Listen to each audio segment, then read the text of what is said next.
Why can't I say this? Again with the not crabbing books. About. Blah, blah, blah, blah. Man, did I have a hard time saying that. Why? Hey fellow fiction fanatics, I'm Chase. Welcome back to my channel. Today I'm going to be doing the mid-year book Freakout. This tag was originally done by Earl Grey Books, so I'll leave a link to their video down below. I did this tag last year and thought it was great and wanted to do it again. This is a perfect tag to do each year, so let's get into it. Question number 1, what is the best book that you've read so far this year?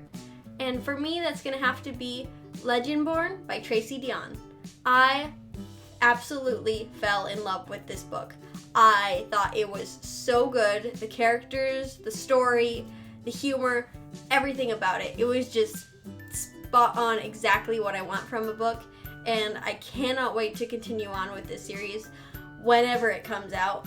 Oh, it was so good. Please pick it up. It is fantastic. It was just so enjoyable. So I can't recommend highly enough. So that was definitely the best book I've read so far. Question number 2, what is the best sequel you've read this year? And I'm going to pick Dear Justice, which is the sequel to Dear Martin by Nick Stone. The second book was even more hard-hitting than this first one. They were both just wow. The first one about justice, and he starts taking on the mantra, what would Martin do? As in Martin Luther King Jr. As he's reading his works and taking on this mantra, his eyes are open to the racist things that his friends have said or done, and that's just where the story starts off. And in this book, we get a little bit about Quan, which is the main character of the second book. Quan is writing letters to Justice while he is incarcerated, and we learn his story. It's so raw and real, and it deals with the injustices within the American prison system. I loved Dear Martin, but I thought Dear Justice was amazing. I was blown away by everything about it. I thought it outshined Dear Martin, and I loved this book. These books are underrated, and more people need to read them because they are fantastic, and I highly recommend picking them up. So please, please do. And I cannot wait to add the second book to my collection. Question number 3 is to name a new release that you haven't read but want to. And for me, that's gonna have to be Concrete Rose by Angie Thomas. I love The Hate U Give and On the Come Up, and I'm very excited to read Concrete Rose. This book is a prequel to The Hate U Give and features Maverick, which is Star's father, and it's him when he was younger and his story. I cannot wait to read this. My TBR game hasn't allowed me to pick this up yet, but I'm dying to read this book, and I hope to read it sometime this year. Question number 4 is to name your most anticipated read for the second half of the year. Oh my gosh, I am so excited that this book is coming out, and that is Silverborn, The Mystery of Morrigan Crow by Jessica Townsend. This is the 4th book in the Nevermore series, or Morrigan Crow series, and I love these books. I read the first 3 and they were phenomenal. I cannot wait to get my hands on this 4th one, and I'm so excited that it's coming out this year. I wasn't sure when it was coming out. The first 3 are amazing, and I don't know where this next one's going, but I am ecstatic. So that is a book I am definitely anticipating this year. Question number 5 is to name your most disappointing book that you've read so far this year. And unfortunately for me, that's gonna have to be Remote Control by Nnedi Okorafor. I just did not vibe with this book. I did not understand what the point was. I didn't understand what was going on or the characters' motivations. Felt like they were so focused on this thing, and as soon as they have the opportunity to get it, they decide to do something else. And just like their choices didn't make sense and wasn't that good. I just did enjoy reading it, so unfortunately, that's the book I'm gonna have to say. Question number 6 is the most surprising book you read this year. For that, I'm going to say Born a Crime by Trevor Noah. I was hoping that I'd like this going in, but I loved it. It just blew me away. Trevor Noah definitely went through a lot, but he was able to put this fun spin on it. I mean, he is a comedian, so he's able to just tell his story with a smile on his face. I loved getting to know his story and his background and things that he's been through in his life. So I definitely recommend picking this up because he's just amazing. So I highly recommend picking up his book. Question number 7 is to name a new favorite author. And I'm going to pick Kisoko Jackson because I read his book Yesterday is History and I loved it. It was just absolutely perfect. Everything I want in a time travel book. I loved the romance and the humor and the characters and story. It was just everything I could ask for. I loved his writing. I thought his book was great, and I can't wait to read more books by him in the future. Question number 8 is to name your newest fictional crush.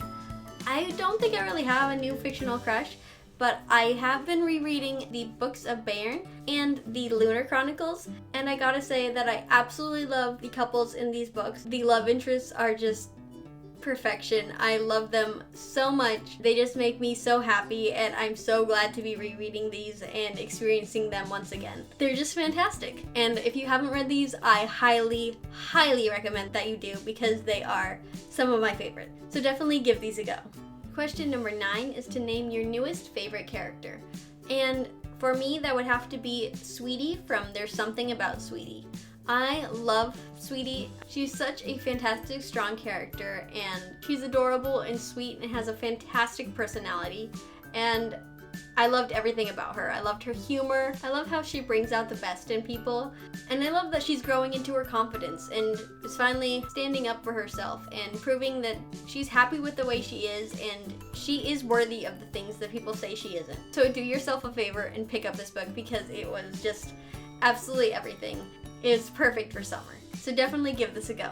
And question number 10 is to name a book that made you cry.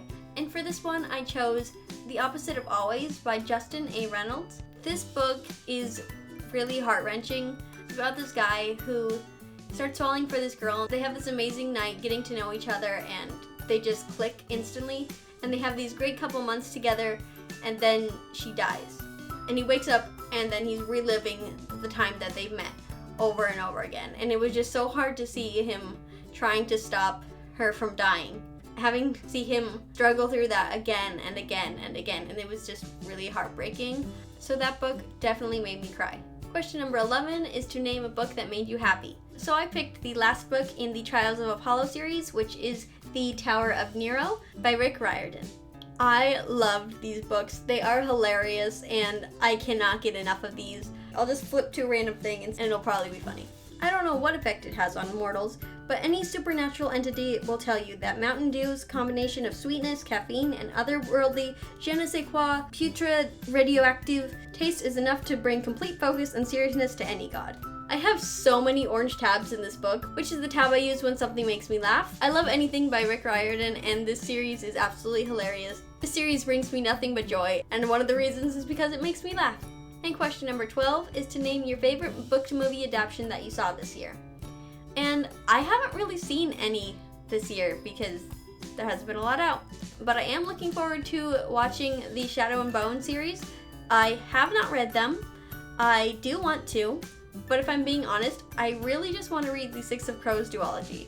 That's the one I'm interested in, but I do want to read the Grisha series so that I kind of know the magic system and all that. Let me know in the comments if you think I should watch the series and then jump into the Six of Crows duology, or if I should read the Grisha trilogy first. So let me know down in the comments. Question number 13 is, what is your favorite book review that you've done this year? And for me, that's probably gonna have to be The Way You Make Me Feel by Maureen Gu. I really enjoyed this book, far more than I was expecting. I thought it was a great read, and that was probably one of my favorite reviews that I've done. So if you didn't know, I review all the books that I read on Goodreads, and then I do a monthly wrap-up on YouTube. So if you ever want to check those out, in the description bar down below. Question number 14 is, what is the most beautiful book you bought this year? So I actually bought the UK editions of the Nevermore series because they are absolutely gorgeous, and my favorite cover is Hollowpox. It's actually because of what's underneath the dust jacket, but I'm not going to show you right now because I'm going to be doing another video where I talk about beautiful book covers, so you can look forward to that when it comes out in the near future. The dust jacket is really pretty. The camera isn't really doing the green justice. It's kind of doing it as a faded green, but it's a vibrant green and it's so pretty. I love the fire here, and the backs are also really cool. You can see the Hunt of Shadow here, and it says burn brightly, but just wait till you see what's underneath. And trust me, it's worth the wait. And last but certainly not least is question number 15, which is, what are some books that you need to read by the end of this year, or what are your top priorities? So of course, any books that I have to read for my TBR game, those are going to be my priorities. But some books that I'm really hoping that I'm able to read this year are The House in the Cerulean Sea by T.J. Klune. I've heard nothing but good things about this, and I am dying to pick it up. A Vow So Bold and Deadly by Bridget Kemmerer. This is the third book in the Cursebreaker trilogy. I loved the first one. The second one, I was kind of tentative about. At first, I didn't love that we had new perspectives from characters I didn't really care about. But as I read more and more, they really grew on me, and I flipped a switch and loved it. So I'm looking forward to what happens in the third one because I'm really not sure where it's gonna go, and I need to know how it ends. The next book is You Should See Me in a Crown by Leah Johnson. I think this is gonna be a great read, and I definitely want to pick this up, so I'm hoping I can get to it this year. And finally, I want to read My Calamity Jane by Cynthia Hand, Brody Ashton, and Jody Meadows. I wanted to read this book since last year, and I just haven't gotten to it, but I really want to read it, especially since this is the last of the Jane books that they're going to write, and they're going to move on to the Mary books, and I want to get to those too, but I feel like I need to read this one first. Even though these books aren't sequential or anything, I just love their books, and I can't wait to continue reading more of their works, and I'm hoping I can finally get to this one this year. Alright, so that's the mid-year summer freakout tag. I'd love to know how you'd answer these questions, so let me know some of your favorite books that you've read, as well as some books that you're looking forward to reading. What book are you most looking forward to picking up that's coming out this year? Let me know down in the comments. As always, thanks for watching. Don't forget to like, comment, and subscribe, and don't forget to share the love. See you next time. Bye!